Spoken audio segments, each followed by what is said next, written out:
Bismillahirrahmanirrahim. Assalamualaikum warahmatullahi wabarakatuh. Apa kabar anak-anak solih hari ini? Mudah-mudahan sehat selalu, tetap di rumah dan jaga kesehatan. Baiklah anak-anak, bertemu lagi dengan Bu Yuli, masih di pembelajaran tematik. Dan untuk hari ini kita akan belajar tentang puisi. Apakah kalian masih ingat apa sih yang dimaksud dengan puisi itu? Nah, puisi adalah jenis karya sastra yang mengutamakan keindahan kata atau bahasa. Kata-kata yang dipakai dalam puisi lebih singkat dan mempunyai arti. Selain itu, puisi juga merupakan curahan isi hati seseorang yang membawa orang lain ke dalam hatinya. Puisi ditulis dalam baris-baris kata yang membentuk bait. Ada puisi yang terdiri dari 1 bait, ada yang terdiri dari 2 bait, ada yang terdiri dari 3 bait, dan ada yang terdiri dari banyak bait tergantung penciptanya. Nah, untuk puisi itu sendiri dibagi menjadi 2, yaitu puisi lama atau konvensional dan puisi baru atau modern atau inkonvensional. Yang dimaksud puisi lama apa ya? Nah, puisi lama adalah jenis puisi yang masih terikat oleh persajakan, pengaturan lirik dalam setiap bait, jumlah kata dalam setiap lirik, dan musikalitas puisi sangat diperhatikan. Sedangkan puisi baru atau puisi modern itu apa sih? Nah, puisi baru itu adalah puisi yang tidak terikat oleh aturan-aturan yang mengikat puisi lama, sehingga cenderung lebih bebas. Untuk lebih jelasnya, kalian bisa buka buku paketnya halaman 9. Baiklah anak-anak, kita kembali lagi belajar tentang puisi. Sekarang kita akan belajar tentang memahami ciri-ciri puisi. Supaya kalian lebih paham, silahkan buka buku paketnya halaman 28 ya. Di sini Bu Yuli hanya akan membacakan saja. Nah, supaya kalian lebih paham, silahkan buka dan baca kembali. Di sini ada ciri-ciri puisi lama dan ciri-ciri puisi baru. Ciri-ciri puisi lama yang pertama, anonim atau pengarangnya tidak diketahui. Yang kedua, terikat jumlah baris, rima, dan irama. Kemudian yang ketiga, gaya bahasanya statis atau tetap dan klise. Nah, sekarang kita akan membaca tentang ciri-ciri puisi baru. Apa saja sih ciri-ciri puisi baru itu? Yang pertama, pengarangnya diketahui. Yang kedua, tidak terikat jumlah baris, rima, dan irama. Yang ketiga, berkembang secara lisan dan tertulis. Yang keempat, gaya bahasanya dinamis atau berubah-ubah. Yang kelima, isinya tentang kehidupan pada umumnya. Sedangkan yang keenam, bentuknya rapi atau simetris. Yang ketujuh, mempunyai persajakan akhir atau yang teratur. Yang kedelapan, banyak menggunakan pola sajak pantun dan syair meskipun ada pola lain. Yang terakhir, 1 bait puisi terdiri dari 4 baris. Baiklah anak-anak, sambil dibuka buku paketnya ya, halaman 24. Di halaman 24 ada puisi. Judulnya apa ya anak-anak? Judulnya adalah Guruku.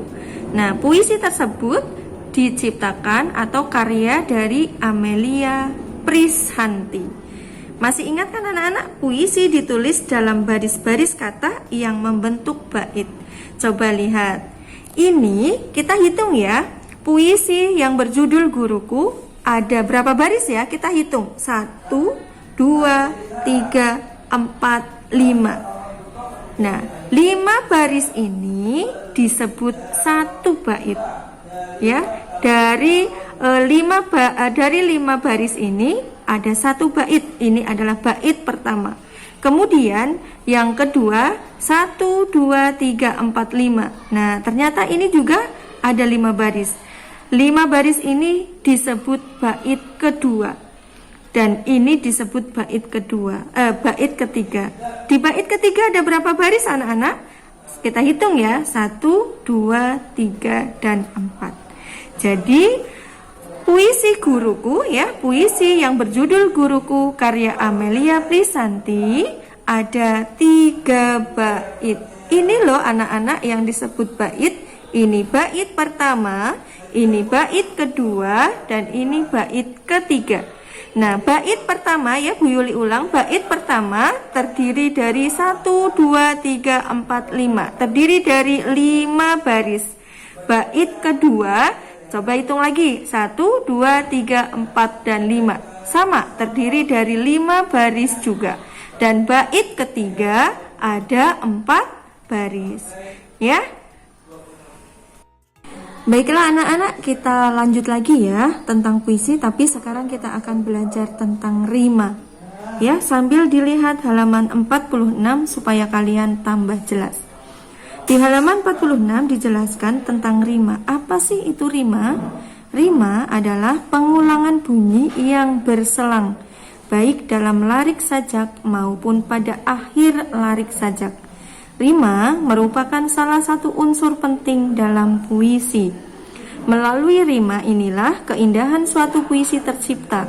Rima tidak selalu berada di akhir baris dalam satu bait. Rima juga dapat ditemukan dalam satu baris.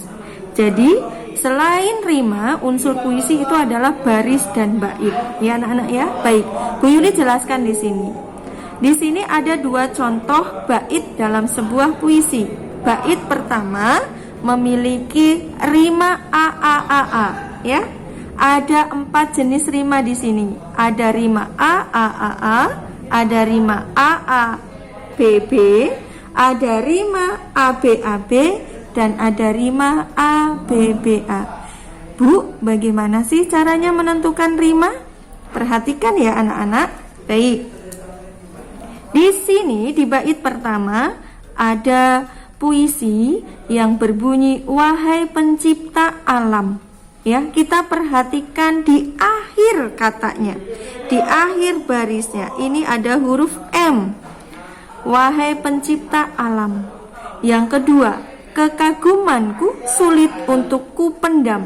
Yang atas baris pertama ini akhir katanya, akhir kalimatnya huruf M. Yang kedua juga M. Sama kan ya? Di sini M, di sini juga M.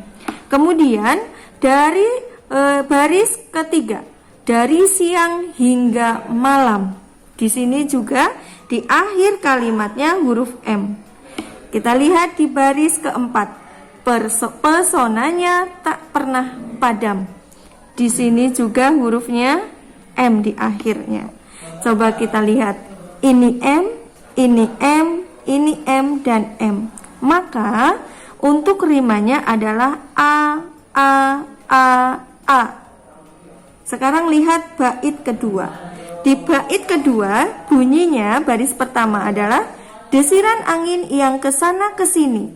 Di akhir kalimatnya huruf I. Kemudian baris kedua, tumbuhan pun menari-nari. Ini masih sama huruf I. Kemudian baris ketiga, begitu indah rasanya. Di sini berbeda hurufnya A. Kemudian baris keempat, bak indah di taman surga. Ini sama hurufnya A. Jadi kita mulai dari A, bukan mulai dari B ya. Di sini walaupun di sini hurufnya I, tetapi kita mulai rima polanya adalah A.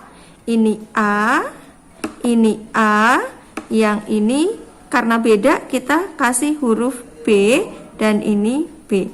Jadi untuk rima bait kedua adalah A, B, B.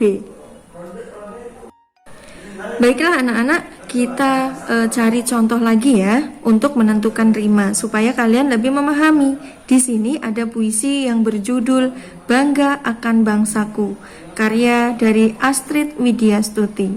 Di sini bait pertama terdiri dari 4 baris, 1, 2, 3, 4. Nah, sekarang kita tentukan rimanya ya.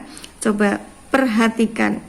Baris pertama bunyinya, bumi Indonesia luas terbentang. Akhir kalimatnya hurufnya adalah huruf G. Kemudian, baris kedua, hamparan hijau Ibu Pertiwi. Akhir kalimatnya huruf I. Kemudian, baris ketiga, tak puas-puas aku memandang. Di sini di akhirnya ada huruf G. Kemudian di baris keempat pulau dan laut keindahan nan lestari. Ini akhir hurufnya adalah huruf I. Coba perhatikan, kira-kira sudah bisa menentukan rimanya belum ya? Pola rimanya apa ya? Ini G, ini I, ya. Berarti kalau G berarti di sini tulis A. Kemudian ini beda, kalau beda berarti ditulis B. Ini sama dengan yang mana? Oh, sama dengan yang atas, sama dengan yang A polanya, berarti A. Kemudian yang ini I, sama dengan yang B, berarti ini B. Berarti pola rimanya adalah A, B, A, B. Mudah-mudahan dengan contoh ini kalian bisa memahami ya. Kalian nanti bisa berlatih menentukan rima dengan contoh puisi lain. Baiklah anak-anak yang solih dan solihah, kalian bisa buka buku paketnya halaman 24 ya. Di situ ada puisi yang berjudul Guruku karya Amelia Krisanti. Di situ puisinya terdiri dari 3 bait. Nah, bait pertama terdiri dari 5 baris. Nah, coba kita jawab pertanyaannya ya. Di bawahnya ada pertanyaannya. Apakah judul puisi tersebut? Judulnya adalah Guruku. Kemudian yang kedua, apakah isi dari puisi tersebut? Nah, untuk mencari isi dari puisi tersebut, kita harus membaca puisi tersebut terlebih dahulu. Kita resapi apa sih kira-kira ya isi dari puisi tersebut. Jika sekali membaca kalian belum paham, kalian baca kembali. Baca berulang-ulang sampai kalian bisa memahami puisi tersebut. Nah, kira-kira dari puisi yang berjudul Guruku ini, pesan dari bait pertama itu apa ya? Atau isi? Bukan pesan, tapi isinya dulu ya. Isi dari puisi bait pertama yang berjudul Guruku itu tentang apa ya? Coba kita baca. Guruku, kau adalah sumber ilmuku, kaulah pembimbingku, kaulah yang mendidikku dengan sabar dan tulus. Berarti di sini isinya menceritakan tentang guru, ya kan? Iya, kenapa Bu? Karena yang dibahas di situ tentang guru, ya, gurunya yang selalu memberikan, yang selalu membimbingnya, kemudian yang selalu menjadi sumber ilmu. Oke, nah itu isi dari puisinya. Yang bait pertama adalah tentang guruku yang selalu menjadi pembimbingnya dalam memberikan ilmu. Kemudian yang ketiga, menurut kalian apa pesan yang ada dalam puisi tersebut? Sama dengan cara mencari isi dari puisi, mencari pesan moral atau mencari pesan yang ada di dalam puisi itu apa sih? Berarti harus dibaca berulang-ulang.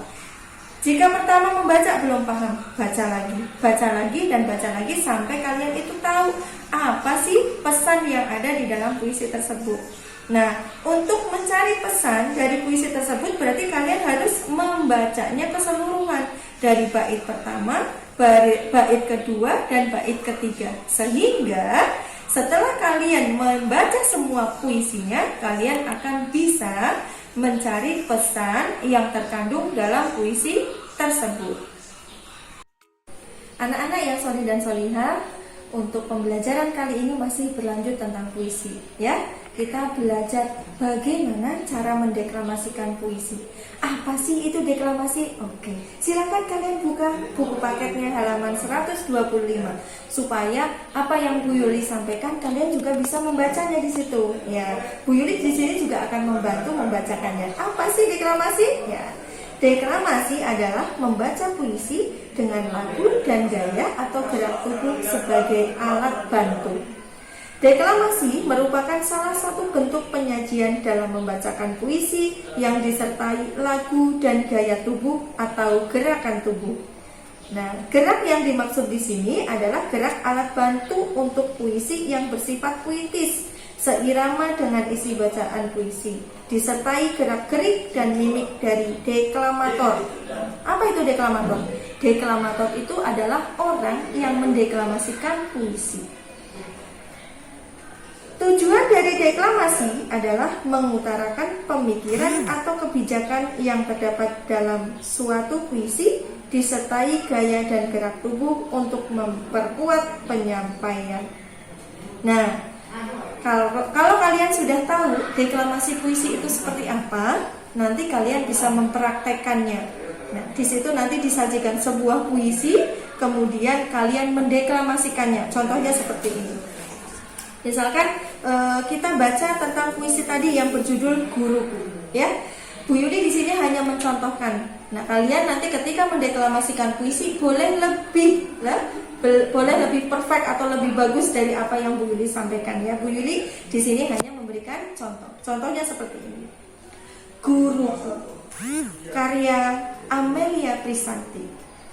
Guruku, kau adalah sumber ilmuku. Kaulah pembimbingku. Kaulah yang mendidikku dengan sabar dan tulus. Ya, itu hanya contoh. Kalian bisa melakukannya lebih baik dari Bu Yuli. Nah, untuk mendeklamasikan puisi, ya, itu tidak terbatas gerakannya. Tidak hanya seperti ini. Ya, boleh sedih. Kita harus sesuaikan ekspresinya. Ketika ekspresi puisi itu senang, ya harus senang. Ya, raut muka kita harus gembira. Jangan sedih, jangan terbalik. Puisinya senang, kemudian ekspresinya sedih. Tidak. Puisinya senang, ekspresinya senang. Puisinya sedih, ya kita membacakannya atau mendeklamasikannya juga dengan ekspresi sedih. Baiklah, demikian tadi penjelasan Bu Yuli tentang puisi. Jika kalian kurang puas tentang materi yang Bu Yuli jelaskan, kalian boleh browsing di internet, kemudian kalian buka bukunya, kalian baca-baca kembali supaya kalian lebih memahami tentang materi puisi. Bu Yuli rasa cukup, kurang lebihnya Bu Yuli mohon maaf. Tetap menjaga protokol kesehatan, gunakan masker, sering mencuci tangan, dan jaga jarak supaya kita selalu sehat. Dan jangan lupa selalu selipkan doa di setiap sholat kalian. Jangan tinggalkan sholat 5 waktu. Terima kasih atas semua perhatiannya. Akhir kata, wassalamualaikum warahmatullahi wabarakatuh.